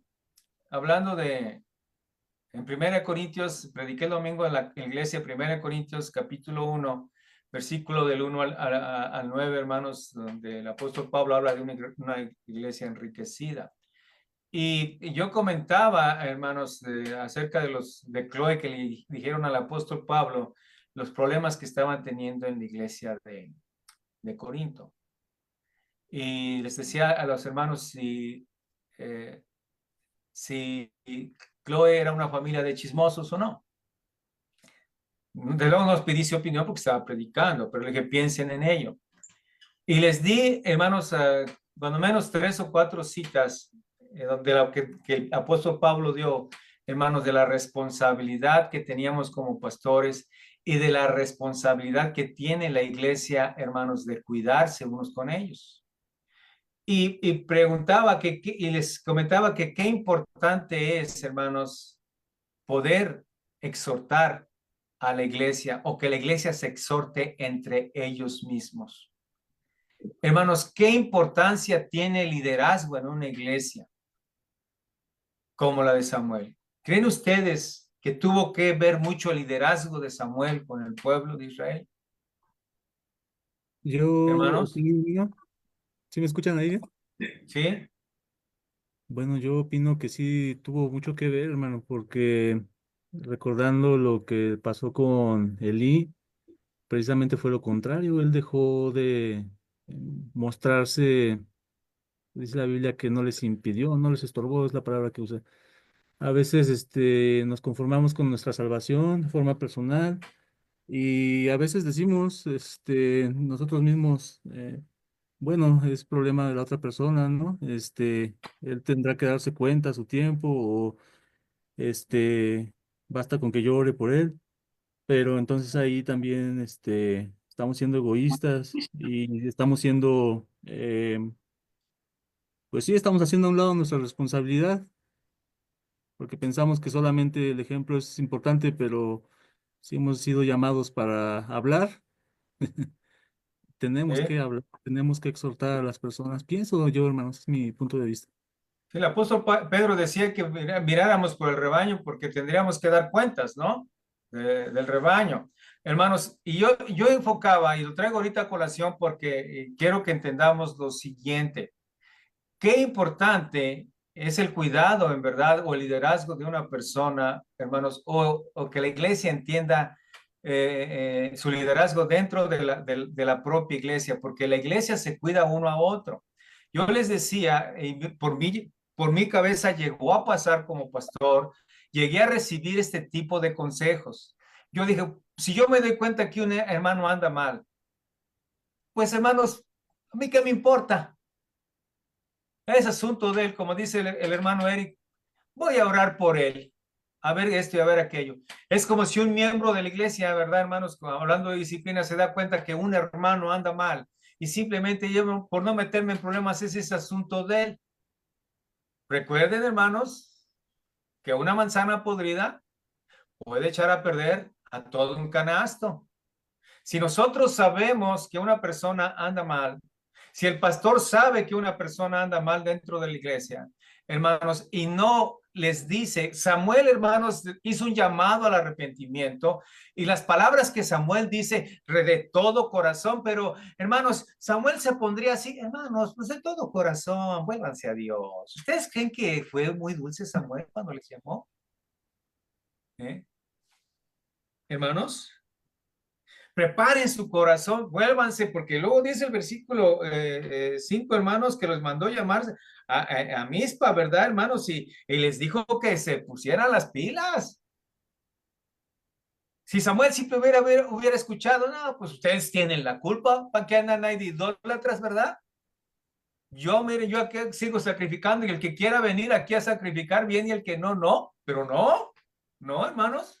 Es muy importante el liderazgo de las personas en la iglesia. Es muy importante el liderazgo del pastor en una congregación, hermanos, porque voy a darles un texto en Ezequiel, hermanos, cuando Dios llama a Ezequiel, ¿verdad? Para que vaya, hermanos, a predicar al pueblo, y Ezequiel prácticamente tiene este pensamiento también. Ezequiel capítulo 2, versículos 2, hermanos, en adelante, dice, les hablarás pues a mis palabras, escuchen o dejen de escuchar, porque son muy rebeldes. ¿Acaso ellos, Ezequiel 2:5, regresando, acaso ellos escuchen, pero si no escucharen, porque son casa rebelde, siempre conocerán que hubo profeta entre ellos? Yo, hermanos, una persona un día me llegó a decir, ¿para qué les dices, Gerardo, déjalos si son una bola de burros? Hermanos, yo le tengo que entregar cuentas a Dios. También Ezequiel estaba diciéndole, pues voy a ir delante de un pueblo que son duros de servir y les voy a hablar, y como decía Jonás, ni se van a convertir, y son un pueblo que no van a escuchar. ¿Y qué le dice Dios a Ezequiel? Tú ves, Ezequiel, tú diles si arrepientan o no, porque van a saber que hay profeta. ¿Dónde? En Israel, hermanos, para que después no dijeran que no se les advirtió, para que después no dijeran, hermanos, que no se les dijo, que no se les llamó al arrepentimiento, que no se les dijo cómo. ¿Verdad que sí? Es cierto que si después de este llamado el pueblo no hubiera respondido, ya no era responsabilidad de Samuel, hermanos. ¿Verdad que no? Pero gracias a Dios el pueblo, que dice, respondió, se reunieron y sacaron agua. Esto de sacar agua, hermanos, y ¿cómo se llama? Derramarla, era prácticamente una, ¿cómo se llama? Una ilustración, hermanos, de un lavamiento, de que se estaban lavando o se estaban arrepintiendo. Tiene que ver algo con el bautismo, pero no me voy a meter en camisas de 11 varas, hermanos, en este sentido. Dice que derramaron agua delante de Jehová y ayunaron o se abstuvieron, desde luego dedicándose en oración a Dios, pidiendo perdón por sus pecados, y juzgó Samuel a los hijos de Israel en Mizpa. Es decir, que los juzgó, hermanos, lógicamente que estaba poniendo en tela de juicio las consecuencias por las cuales ellos habían llegado hasta ese punto. Ayunaron, hermanos, se dedicaron en oración a Dios y dijeron ahí, o confesaron todas las cosas que habían ellos hecho a Dios o a Jehová de los ejércitos. ¿Qué pasó después, hermanos? Gracias a Dios, ¿verdad? Versículo 7 en adelante voy a leerlo. Al versículo 9, hasta el 7 al 9.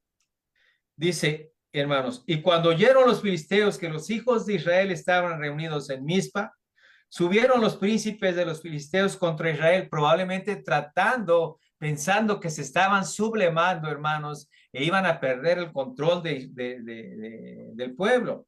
Dice, y al oír esto, los hijos de Israel tuvieron temor de los filisteos, empezaron a temblar, ¿verdad? Porque era un ejército muy poderoso. Entonces dijeron los hijos de Israel a Samuel, fíjense bien ya aquí es el verdadero arrepentimiento, un pueblo ya vuelto otra vez a Dios. Un pueblo que se había arrepentido, dando señales externas de que en verdad eran otras personas. Sigo leyendo. Entonces dijeron los hijos de Israel a Samuel, no ceses de clamar por nosotros a Jehová nuestro Dios, para que nos guarde de las manos de los filisteos. Ya no fueron a sus dioses. Y Samuel tomó un cordero de leche y lo sacrificó entero en holocausto a Jehová, y clamó Samuel a Jehová por Israel, y Jehová, dice, los oyó, hermanos. ¿Vieron esto los filisteos como una sublevación o simplemente vieron una oportunidad para aplacar al pueblo otra vez? Y el pueblo viene, Samuel sacrifica y ora a Jehová, versículo 8, y vemos el cambio notable, hermanos. Ya no estaba el arca ahí, ya no estaba el arca como un fetiche. Ellos entendieron que no era el arca, sino que era Dios, y van, hermanos, y le piden a Samuel que ore por el pueblo para que lo liberara ahora, hermanos, de los filisteos. Hermanos, sacrificó ese cordero, ¿verdad, hermanos? Que nosotros sabemos ¿cómo se llama? El sustituto. Ellos fueron, llevaron el cordero que quita el pecado del mundo, como decía Juan capítulo 1, versículo 9. que ese cordero estaba representando al pueblo de Israel. Ese cordero estaba recibiendo el castigo que el pueblo de Israel merecía, hermanos. Y ahí estaba ese cordero como sustituto, diciéndole a Dios, te agradecemos, Dios, por aceptar el castigo de este cordero, ¿verdad? En nuestro lugar. Y ahora estaban pensando de una manera diferente, hermanos.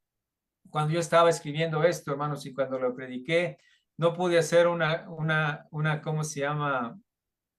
Una aplicación al Señor Jesucristo aquí, de cómo el pueblo de Israel, hermanos, estaba sacrificando. Y a lo mejor en un tiempo que este sacrificio no tuvo tanto sentido para ellos, en este momento, que ellos habían pecado, que habían sido abandonados por Dios, van a Samuel pidiéndole, hermanos, que actúe a favor del pueblo, y cómo utilizan la figura del Señor Jesucristo en ese cordero para irlo, ¿cómo se llama?, a sacrificarlo, donde ese cordero tomara el lugar, hermanos, cómo ellos estaban valorando ahora el sacrificio que antes habían despreciado, ¿verdad? Hermano, Donde ellos estaban dando la importancia, donde Samuel de una manera práctica les hace entender, aunque no sé si enfocaban al Mesías venidero o enfocaban a Cristo, nosotros ahora lo sabemos porque tenemos la escritura, hemos leído, hemos estudiado, sabemos de los tipos del pueblo de Israel en cuanto a sus sacrificios y sabemos perfectamente bien que ese cordero tipificaba a Cristo, ¿verdad? Pero ellos tal vez no solamente entendían que ese cordero era, hermanos, el que iba a pagar los pecados que ellos habían cometido, ¿verdad? Y a través de ese cordero ellos estaban agradeciendo a Dios y pidiendo perdón de la muerte de un cordero inocente y puro, hermanos, muriendo en su lugar, ¿verdad? Por los pecadores, para poder tomar otra vez la gracia y, hermanos, recibir el beneficio divino, ¿verdad? De la salvación, hermanos, o de volver a aceptar la comunión que habían perdido con él. Y yo les decía, hermanos, no deberíamos nosotros de pensar en la importancia del sacrificio. Ellos tuvieron un enfoque muy claro de que eran pecadores y que un cordero iba a morir por ellos. Si nosotros sabemos hoy que Jesucristo murió por nosotros, debe de servirnos estos, hermanos, ¿saben para qué? Les comentaba yo, para notar lo importante del sacrificio de Cristo. ¿Qué importancia, hermanos? Simplemente que nosotros estábamos perdidos y condenados y éramos presa de los filisteos del mundo, hablando del pecado del mundo. Y que si no hubiera sido por ese cordero, hermanos, que aprendiéramos a valorarlo, nosotros estuviéramos perdidos y condenados. ¿Cuántos de nosotros en verdad, hermanos, en conciencia práctica, cuántos de nosotros valoramos el sacrificio de Cristo como debemos de valorarlo? ¿Cuántos? ¿En verdad lo estamos valorando como debiéramos? ¿Qué piensan ustedes? Porque si lo valoráramos, hermanos, si lo valoráramos y le diéramos la importancia, yo creo que no hubiera ninguna persona que el domingo no estuviera presente en la iglesia. Hermanos, agradecido por lo que Cristo hizo por nosotros, hermanos. Porque una de las cosas, hermanos, que hacemos el domingo es ir a agradecerle a Dios, primero por lo que Él hizo por nosotros. Y la única manera que podemos agradecerle a Dios, amados hermanos, es con nuestros labios y con nuestra adoración y con nuestra sumisión a su voluntad. Dinero no podemos darle. Y cuando una persona simplemente deja de hacerlo, hermanos, ¿qué tan agradecido está con Dios? ¿Quién sabe? Cuando hicieron ese sacrificio, hermanos, dice la palabra que Jehová, ¿qué dice? Oyó. ¿Y qué pasó, hermanos? Jehová tronó contra los filisteos. Versículo 10. Y aconteció que mientras Samuel sacrificaba el holocausto, los filisteos llegaron para pelear con los hijos de Israel.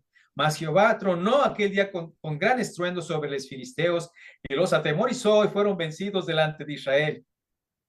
Dice, y saliendo los hijos de Israel de Mizpa, siguieron a los filisteos, hiriéndolos hasta abajo de Bet-car. Tomó luego Samuel una piedra y la puso entre Misma y Sen, y le puso por nombre Ebenezer, que quiere decir, hermanos, hasta aquí nos ayudó, dice, ¿quién? Jehová.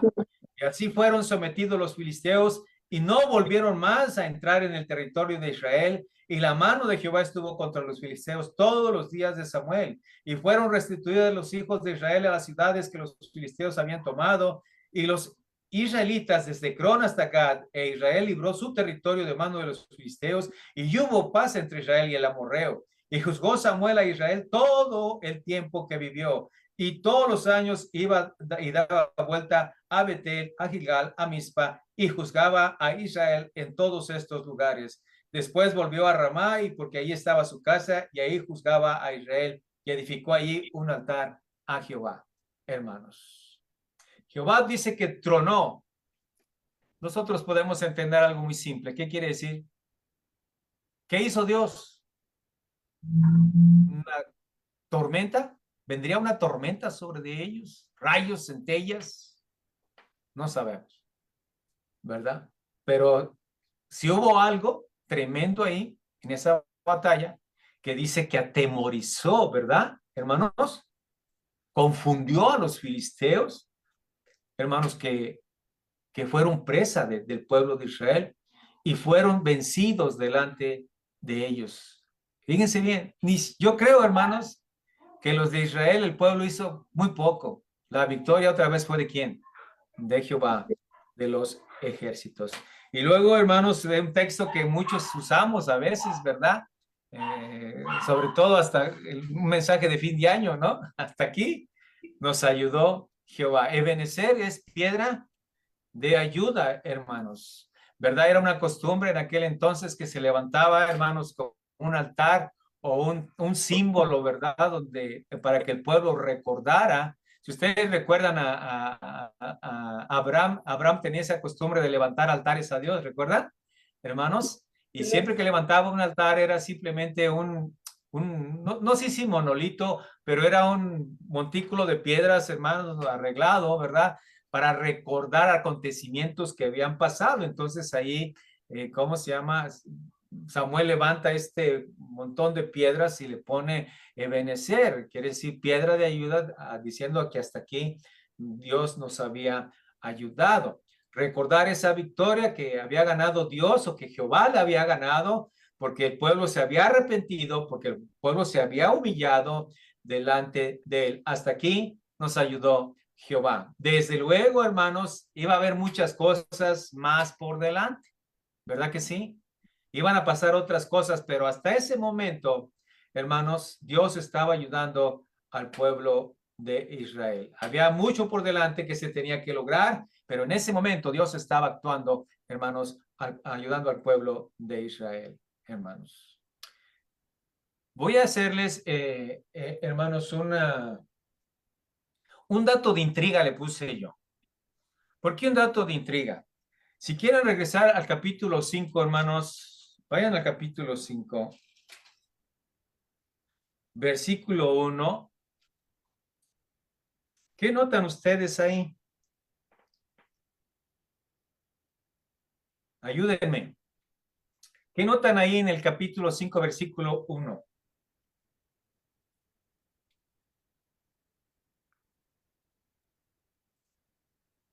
¿No nota nada? Voy a leerlo. Cuando los filisteos capturaron el arca, Dios la lleva desde Ebenezer a Asdod. ¿Por qué un dato de intriga? ¿No era la primera vez ahorita lo que estamos leyendo donde se le ponía Ebenezer? Hermanos, ¿por qué aparece el nombre Ebenezer en el 5.1?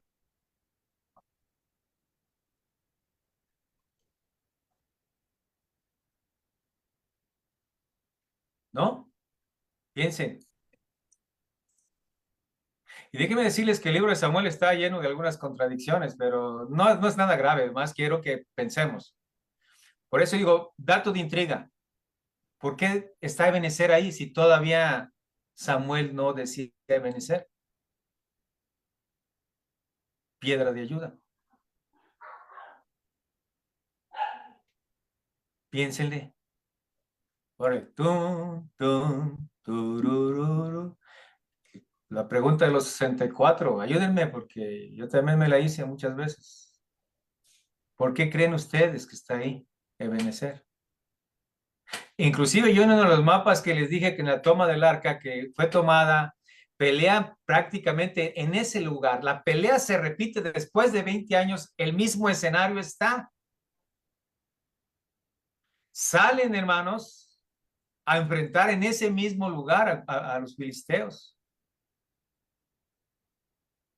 Y allí es donde vence Dios, truena contra ellos, y en ese lugar, hermanos, donde fueron vencidos la primera vez, donde fue tomada el arca, de todo sucedió, vuelve a suceder esta pelea, hermanos, y allí es donde Samuel dice, hasta aquí, Ebenezer, hasta aquí nos ayudó Jehová. Pero lo vemos en el versículo, capítulo 5, y estamos en el capítulo 7.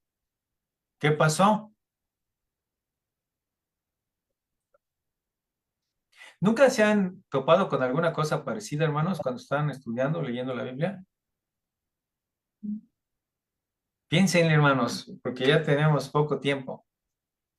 ¿Qué se imaginan ustedes que pasó?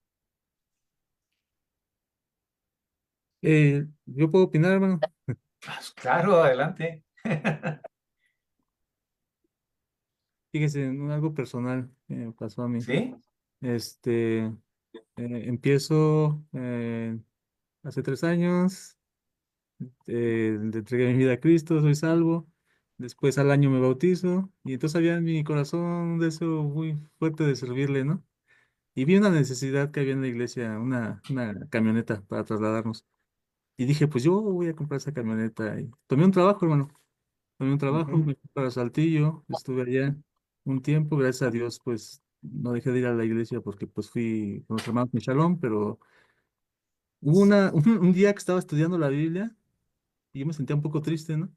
Y dije, ¿qué me está pasando?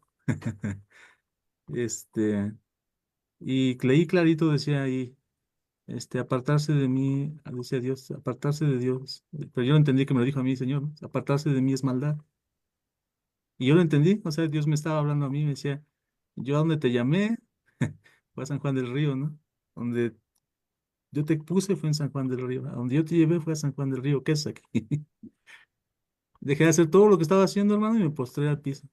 Y solamente clamé a Dios. Y fue clamé casi como el día de mi salud, que Dios me salvó. Ok. Y le Se dije, detuvo. llévame a casa, Dios. Yo solo llévame a casa, ¿no? Junté el dinero de la camioneta, pero fue algo que Sí. yo ya no quise regresar con eso a Sí, Dios. a Rápido, ya termino. Hice esto, hermano. ok. Desde el punto donde partí, yo sentí que hice esto. Volví al punto de partida. Regresé el mismo Ok. trabajo, hermano, el mismo Muy departamento, el bien. mismo lugar. Dios Sí, quería que siguiera desde el punto de partida, desde donde me equivoqué. muy bien. Pero no es mi dato, hermano Eric. Mi dato es, ¿por qué está la palabra Ebenezer ahí si todavía no se decía Ebenezer? En el capítulo 4, versículo 1, también aparece la palabra Ebenezer, hermano, ¿Ok? ¿Por qué aparece antes?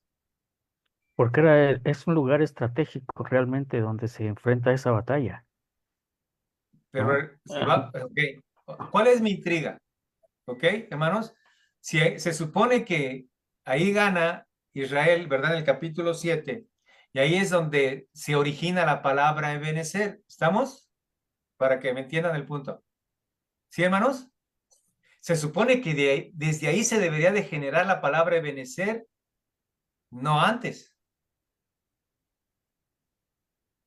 ¿Sí me entienden o no me entienden? Porque es que se dice antes Ebenezer si se supone que en el capítulo 7, ¿verdad? En el versículo 12 es cuando se dice Ebenezer, piedra de ayuda, porque hasta aquí nos ayudó Jehová y se nos da el dato histórico de por qué Samuel dijo Ebenezer. ¿Por qué aparece antes? Bueno, yo pienso, hermano, que ¿Sí? aparece antes, pero no dándole el mismo significado que se le está dando ahorita en el versículo 12 del capítulo 7. Porque realmente anteriormente sí se aparece en el capítulo 4, en el capítulo 5, 5:1. pero el pueblo estaba volcado a la idolatría.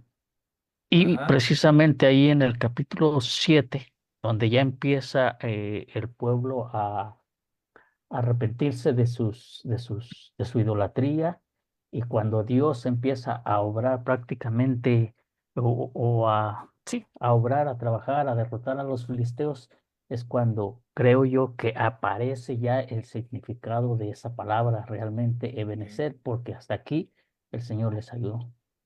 Eso es mi ¿Alguien opinión. tiene otra comentario al respecto? El hermano nos ayuda diciendo que no tenía la importancia, como diciendo que ya existía Ebenezer, ¿verdad, hermano?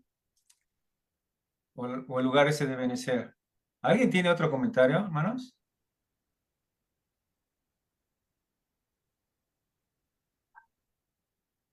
Bueno, yo les voy a dar lo que Pues yo pensé. ¿Está bien? ¿O alguien quiere hablar? ¿No? yo, Recuerden, hermano, hermanos, yo, yo que perdón. viendo pues todo esto, pues es que a lo mejor, como ahorita estamos viendo, pues el pueblo a lo mejor como suele suceder, uno no se da cuenta que donde uno gana la batalla, pues de antes ya había ganado allí en ese lugar Israel, pero conforme va pasando el tiempo, pues se va perdiendo esa importancia, ¿no? De ver ese lugar como Dios, hasta dónde los llega a ayudar el pueblo de Israel. Ujú, Y pues ya después cuando ellos, pues ya cuando este Samuel ya les empieza a hablar, ¿verdad? A decir, y ya ellos se dan cuenta que ese lugar pues es importante, ¿no? Y que Dios, pues ahí en ese lugar, pues podemos decir que pues Dios les ha estado ayudando. Lo malo que pues los hombres pues no nos damos cuenta, sino que a veces pues nos perdemos, nos cegamos pues, estamos hablando de la idolatría, pues por la idolatría pues nos empezamos a perder y no le damos esa importancia, esa parte del lugar y pues que Dios está haciendo esta obra. Y entonces hasta en el 7:12 pues ya ahí empieza a ver el pueblo de Israel que hasta ahí dice, ya Dios los ayudó, pero ya ok. pero vuelven a ver el poder de Dios otra vez, ahí que sigue trabajando, Ujú, a ver si fue más o menos lo que ok. estaba pensando. Ok, hermano, recuerden que estamos viendo libros, ¿qué? Históricos. Históricos. Históricos. Probablemente, ese es mi pensamiento personal, hermanos. Ok, aclaro. Por eso estoy pidiendo sus opiniones. Hermanos, al ser un libro histórico, la persona que estaba escribiendo este libro tenía ese dato en su cabeza desde antes. ¿Sí me explico? ¿Sí me entienden? Y lógicamente que de una manera natural, al estar él narrando, ¿verdad? La historia, la palabra Ebenezer estaba en su mente, y lógicamente que él cuando está escribiendo la historia y hace referencia a ese lugar, él sabía que era Ebenezer. Por eso incrusta en la historia Ebenezer. Por eso incrusta en la historia Ebenezer. Y aquí nos da el dato del origen del por qué era Ebenezer. Porque era un libro, ¿qué? Histórico. El autor de la historia, hermanos, tenía conocimiento previo de todos los acontecimientos que está escribiendo. ¿Verdad? Porque no entra en conflicto, ¿o sí? Usted lo lee de una manera natural y no entra en conflicto, sí. ¿Por qué no entra en conflicto? Porque ustedes también conocen la palabra Ebenezer, hermanos, ¿o no es cierto? Yo conozco la palabra Ebenezer, Sí, pero aquí nos da el origen de dónde viene la palabra Ebenezer. Pero era una cuestión histórica, de escritura. No tanto, hermanos, porque existiera el lugar, o porque, o como dijo el hermano, o probablemente era un lugar que estaba ahí, pero no tuvo la relevancia que tuvo cuando sucedió este hecho. Y dice, aquí nos ayudó Jehová, ¿verdad? Piedra de ayuda. Pudo obtener otro significado, otra piedra de ayuda, pero él levanta ahí Samuel, ¿cómo se llama? El monolito ese, y ahí le pone y dice, hasta aquí nos ayudó Jehová. Ese es mi punto de vista, hermanos. Es una cuestión más de carácter histórico, hermanos, por el historiador que ya tenía en su mente esa palabra, ¿verdad? Y es por eso que la plasma así. Ok, ahora vamos, hermanos, ya casi a la conclusión, pero voy a usar el mapa también para tratar de decirles un poco de dónde estoy basando ¿cómo se llama? Ese argumento. Hermano Germán, ¿quieres poner? Ándale, ahí. Miren, los últimos versículos, en el versículo 15 y 16 dice que juzgó Samuel a Israel todo el tiempo que vivió. Y todos los años iba y daba vuelta a Betel, y a Gilgal y Mizpa, y juzgaba a Israel todos estos lugares. Después volvió a Ramá porque allí estaba su casa, y ahí juzgó a Israel y edificó allí un altar a Jehová. Si ustedes están viendo el mapa, hermanos, prácticamente hay unos puntitos azules donde inclusive está Kiret Jedem, ¿verdad que sí? Está Mizpa, está Ramá, está Betel, está Gilgal, donde prácticamente estuvo Samuel Juzgando. ministrando durante este tiempo, según los versículos del capítulo 7 al final. Pero si ven ustedes en el mapa está también Jerusalén. ¿Sí se dan cuenta? ¿Ya lo vieron? Muy bien. Pero hermanos, Jerusalén en ese tiempo no era Jerusalén, no existía Jerusalén en ese momento. ¿Sí? No existía Jerusalén. ¿Por qué está puesto Jerusalén ahí entonces? ¿Por qué creen que está puesta Jerusalén? En una de las investigaciones que yo hice al respecto, hermanos, Jerusalén toma ese nombre, hermanos, pero hasta segunda de Samuel capítulo 5, donde David conquista, no es Jerusalén, hermanos, Jebús era una ciudad de los jebuseos, ¿verdad? Y él conquista y es David quien le pone Jerusalén, hermanos, después, para no entrar en tantos detalles. No existía Jerusalén, el nombre Jerusalén. Hermanos, no tengo un lápiz óptico aquí para marcarles, pero había una línea, hermanos, donde estaba el libro, donde se escribió primera y segunda de Samuel, y son como dos, voy a usar mis manos aquí, que parte del reinado de Saúl, hermanos, estaba arriba de Jerusalén, al oeste, al este y al oeste, era el gobierno de Saúl en ese momento que estamos narrando el libro de Samuel. Así estaba, hermanos, el gobierno y estaban siendo azotados por los filisteos. Pero, hermanos, descubrí uno de los mapas que de la tierra de los filisteos había una región, hermanos, de un pueblo llamado Jebuseos, que probablemente tenían contacto con el pueblo de Israel, eran aliados del pueblo de Israel, hermanos, y compartían prácticamente parte de esa tierra, aunque no estaba siendo gobernada de lleno por Jerusalén. Ellos marcaban una amistad con los jebuseos, hermanos, y es por eso que ese pueblo se mantenía ahí. Voy a mostrarles algunos textos para que vean, empecemos ¿cómo se llama? Vamos a Josué capítulo 15, versículo 63, por favor. Esto es algo extra, hermanos, porque yo me conjeturo, ¿qué pasó? ¿Dónde estaba? Acabo, me da tiempo de hacerlo. El que tenga Josué capítulo 15, versículo 63, adelante.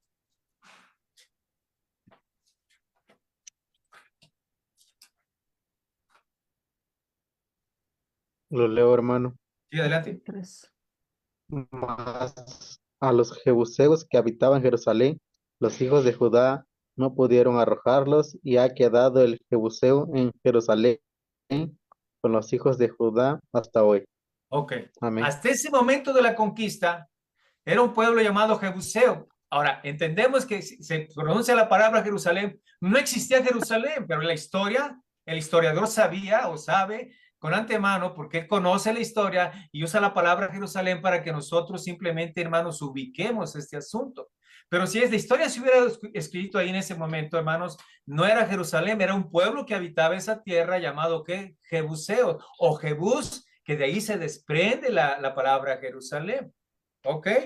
Otro texto más para ir, hermanos. Jueces capítulo 3, versículo 5.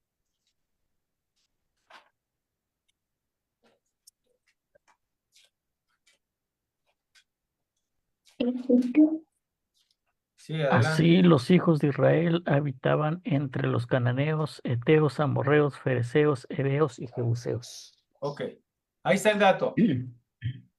Entonces, se cree o yo creo, hermanos, en personal, que Israel tenía dominada esa zona, pero que esa franja le permitieron a este pueblo seguir todavía.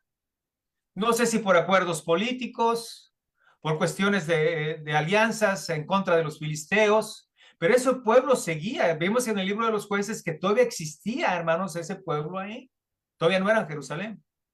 En segunda de Samuel capítulo 5, David conquista. Yo creo que rompe esa alianza, hermanos, y toma Jerusalén, que después la convierte en su fortaleza o la convierte, hermanos, en la capital del reino de Israel, y de ahí reina después, ¿verdad? En ese sentido.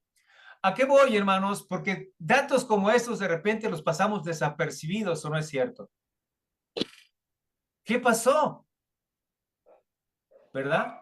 Para poder concretar un poco, por eso yo le puse un dato de intriga, porque esto a mí siempre me ha intrigado y me pareció, no sé si a ustedes correcto o no decirles esto, para que después podamos ver por qué aparecen palabras que todavía no se gestaban o se generaban antes de que se generaban, hermanos, simplemente por cuestión de historia, porque el historiador, quien estaba escribiendo la historia, ya lo conocía. Y es por eso que avienta estos como nombres para que nosotros relacionemos prácticamente en un mapa o la situación geográfica o lugar geográfico donde estaban sucediendo estos acontecimientos. No sé si me entendieron o no, hermanos. Para que cuando ustedes, Ebenezer, ¿sí? Adelante, hermano.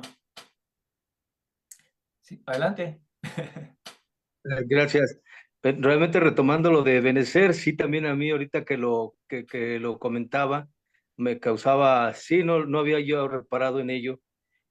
Ahorita eh, tengo un diccionario bíblico Villesquine que habla acerca de la palabra Ebenecer, y Ebenecer se nombra así en 1 de Samuel 4:1 por primera vez, luego en 5:1 y en 7:12 es donde nos da la explicación de por qué se llama Ebenecer, pero por qué aparece antes, y aquí a la letra dice parecería por los textos como si la piedra hubiera tenido este nombre antes de que Samuel la designara así. Ebenecer es una piedra que significa piedra de ayuda, dice aquí. Parecería por los textos como si la piedra hubiera tenido este nombre antes de que Samuel la designara así, pero esto puede tener su explicación en base a que todo el relato hubiera sido escrito después de que la piedra fuese nombrada así, como usted comentaba, pastor. Sí. El escritor, al escribir, ya había sucedido lo de Ebenezer, Sí. pero cuando nombra el relato en el 4, en el capítulo 4 y después en el capítulo 5, él ya conoce, el escritor Sí. ya conoce lo que sucedió en el 7 Sí. y lo nombra. De una manera natural, ¿verdad? De Sí, una manera natural lo escribe. Y es por eso claro. que la palabra Ebenezer está antes, hermanos. ¿Verdad? Ya el hermano leyó el diccionario. Gracias, hermano Esteban. Para que no nos confundamos después o entremos con la intriga. Por eso yo le puse, hermanos, un dato de intriga para mí, porque fue lo primero que yo me pregunté. Ay, Chihuahua, pues vamos a investigarlo, ¿no? Para compartirlo con los hermanos. Muy bien, hermanos, faltan 9 minutos. No sé si alguien quiera comentar algo más. Yo creo que ya no me alcanza a empezar con la otra clase y prefiero mejor dejar el tiempo para la siguiente clase, pero si hay algún comentario de parte de ustedes o algo que quieran compartirnos, pues adelante, hermanos. Es hora de que lo podamos hacer. Todavía tenemos ahí unos 9 minutos, ¿verdad? Para poder comentar algo. ¿Alguien quiere comentar algo, hermanos? Quisiera comentar también lo que, bueno, casi al principio de la clase, cuando hablaba de la importancia de hablar con los hijos desde pequeños o a la edad que fuera, los principios espirituales. Ajá. Esto es una obligación de los padres, más que de la escuela bíblica, más educar a los hijos en el camino espiritual, pero ya a lo largo de la vida espiritual también es importante en la iglesia, decía usted, qué papel juega los líderes dentro de la iglesia, y pues desde luego que es un papel muy importante. Un pastor que enseña una sana doctrina y guía a los creyentes, tanto nuevos o edificados, en esta sana doctrina es muy importante también para que no se desvíen. Impacte. En base a esto, yo quería comentar, hace poco leí vi una publicación por el Face acerca de una casa de encuestas que se llama Barta, que hace encuestas entre las iglesias evangélicas en los Estados Unidos, Ujú. y esa hacía la encuesta acerca de qué tanto conocía la iglesia evangélica en Estados Unidos, qué era la Gran Comisión. Y esto hizo preguntas a diferentes iglesias, a los miembros de diferentes edades, y desgraciadamente un gran porcentaje de creyentes a los que se les preguntó desconocían qué era la Gran Comisión. Y este desconocimiento iba más grande entre más jóvenes eran a las personas que les preguntaban. Entre más grandes podían conocer un poco mejor qué era la Gran Comisión o dar una explicación acertada de qué es la Gran Comisión. Pero entre más jóvenes eran a los que les preguntaban, no conocían qué era la Gran Comisión. He ahí la importancia, como usted dice, es importante el papel de un líder en la iglesia, desde Ajá. luego que sí. Sobre todo en estos Sí, momentos, en las iglesias, en el momento pues histórico que se está viviendo, con tantos ataques por parte de las redes sociales, sí, tanto bombardeo, la ideología de sí, género, tantas cosas que desvían la mente incluso de la iglesia, de la sí, iglesia. es cierto, hermano. Eso es muy cierto.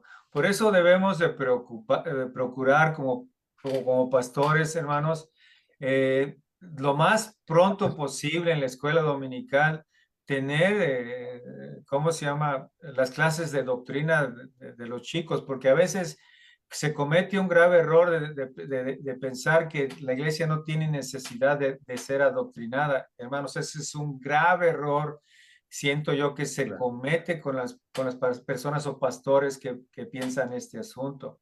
Yo soy partidario, hermano, es cierto, hay niños de cierto nivel que a lo mejor no van a entender cierta doctrina, pero llega un momento, hermanos, que de cierta edad se tiene que empezar a enseñar a los niños, ya no solamente, ya no con las, ¿cómo se llama?, las clasecitas de Noé, de Abraham, de Moisés. No, yo creo que ya es tiempo de empezar, hermanos, en un nivel doctrinal de lo que ellos vayan entrenando, entendiendo, en una estructura sistemática para que ellos alcancen un conocimiento, hermanos, de la estructura doctrinal de la iglesia, sobre todo, ¿verdad? Para que ellos entiendan, como decía el hermano Esteban, la sana doctrina, que nos preocupemos como iglesia en ese tipo, voy a usar la palabra de adoctrinamiento, ¿verdad? O discipulado para ellos, aunque sean chicos. No quiere decir que no puedan entender, sí, hay cierta edad donde yo creo que ya se les puede a ellos enseñar. Y después yo tengo la costumbre de que ya entra gente nueva y doy una serie de discipulado a nuevos creyentes, hermanos, para ese tipo de circunstancias. A veces me han dado